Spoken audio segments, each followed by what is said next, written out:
Why do you fear gaining the weight back on your weight loss journey? What is the fear?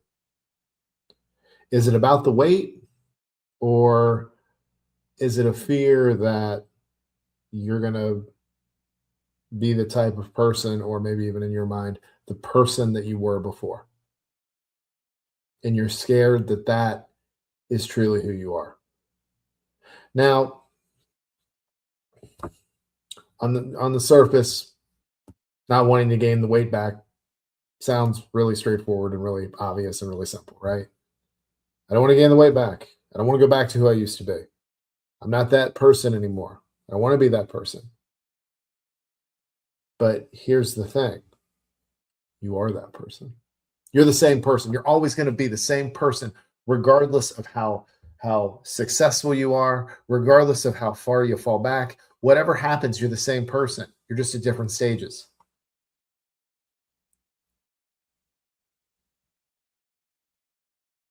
You have been taught not to like who you are.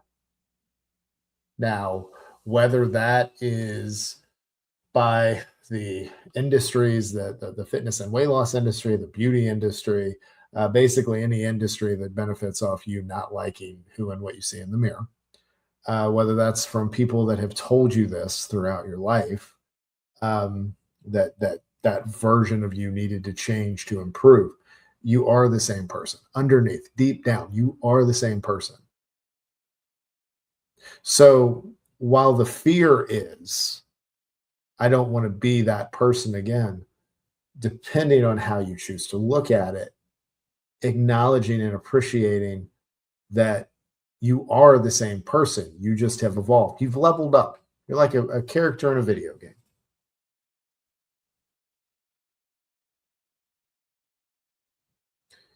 You have more skills, you have more experience.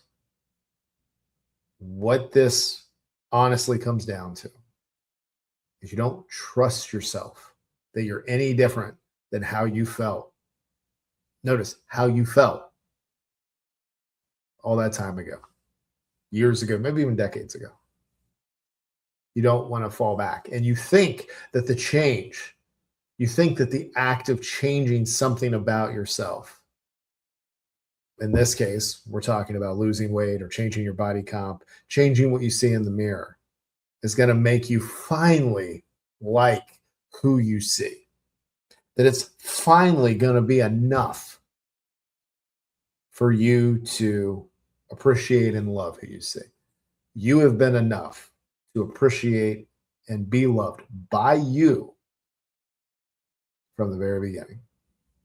You have been enough to be appreciated and loved by other people from the very beginning.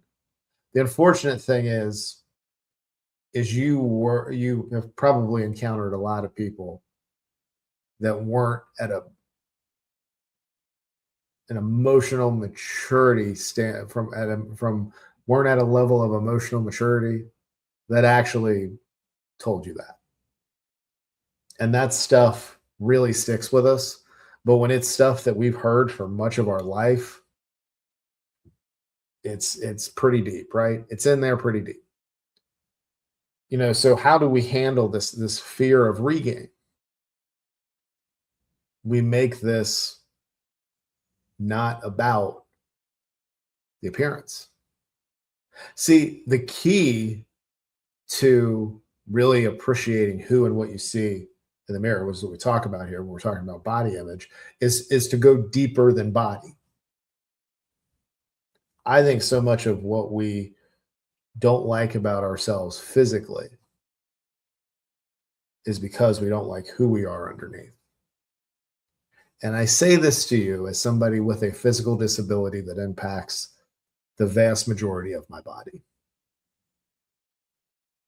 I do have cerebral palsy. It is very noticeable. The only time you really can't notice it is if I'm sitting down. Now, it doesn't impact my speech. So, me sitting here talking to you like I am right now, you don't see it. But if you saw me just out and about living my life, you would see me. And I don't think you would want my body. But I do. Now, I have my days. I don't always like who and what I see. You'll hear me say that 85% of the time I try to operate from a calm headspace and move at a deliberate pace. And that includes looking at myself in the mirror and really working to build myself up.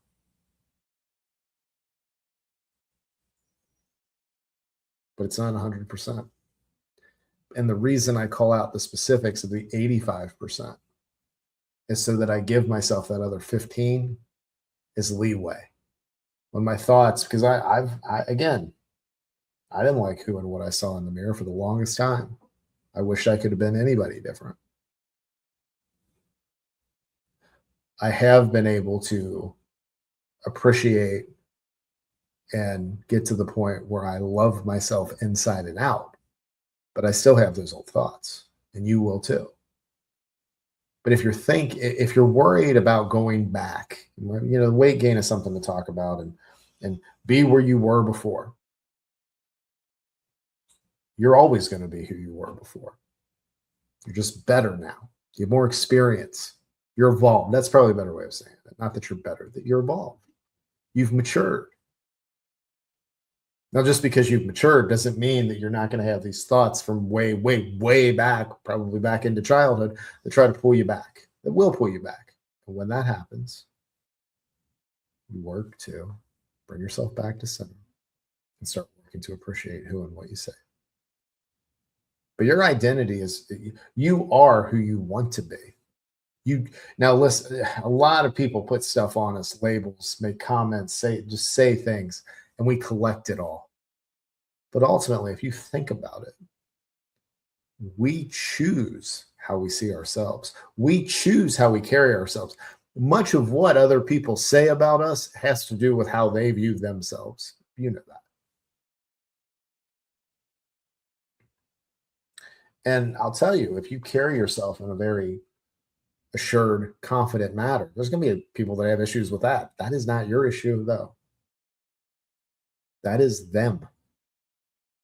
That is them trying to toss their insecurities towards you. So the whole thing with identity, it's about who you choose to be. And I recommend, don't make it about the stuff that people can see. Don't make it about your appearance, because that's going to change. And that's the easy way, right? Like appearance sells, right? Attractiveness sells. It's pretty easy. But as we age, as we go through life, our appearance changes. Much like your identity was tied to your weight, being as a certain weight. If your identity is having a certain look, you go out of your way to maintain that look and get that look, because without that, you don't like who you see in the mirror or what you see. Now, I think in the world we live in, if you decide that you want to, anything you want to do, if you want to have a procedure, if you want to change things about yourself to look a certain way, do what you want. It's more accessible now than it's ever been. The only thing that I hope is that that is not driving your worth. I'm hoping that your worth is coming from how you see yourself as a person deep down. Because here's the interesting part. If you carry yourself assured and confident, genuinely, not fake it until you make it, people are drawn to that. It's a whole nother type of attractiveness. It's not surface level, literally surface level. Physical attractiveness is what you see on the surface. But I do think we have to work to appreciate ourselves. I don't think it happens just by default. But I think we all have things about ourselves that we can't appreciate. And many times it's the things that make us different, that make us not look like everybody else, that make us stand out. That is what I have for you. So if you're brand new to the podcast, welcome.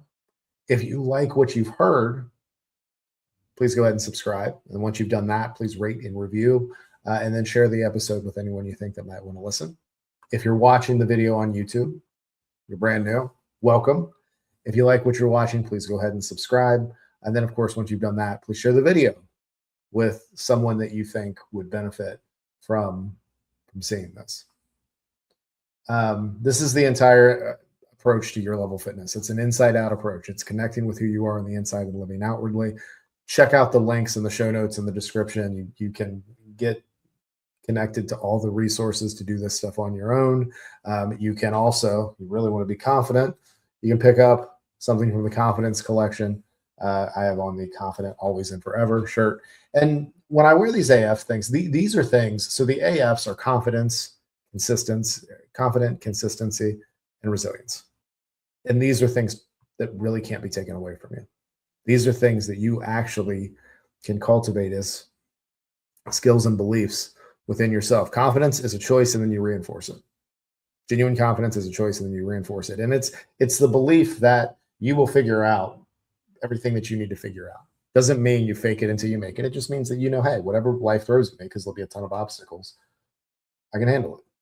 Resilience, you're still here. If you're watching a video like this and you're over 10 minutes in, like, you're definitely interested in improving and seeing yourself differently. So despite everything that you've been through in life, you're still hanging in here and you're still trying to better and improve yourself. And consistency, you show up and do things consistently all the time. It may not be every day. Not everything is done every day. It may not be every few days. Not everything is done every few days. Not everything is done weekly. Not everything is done monthly. You are consistent in your own life. And a lot of times people don't give themselves credit for how consistent, resilient that they are. And confidence is a choice that you reinforce. So also, YouTube is going to recommend a video for you to see. Check it out if you want. Don't spend a ton of time going down the rabbit hole.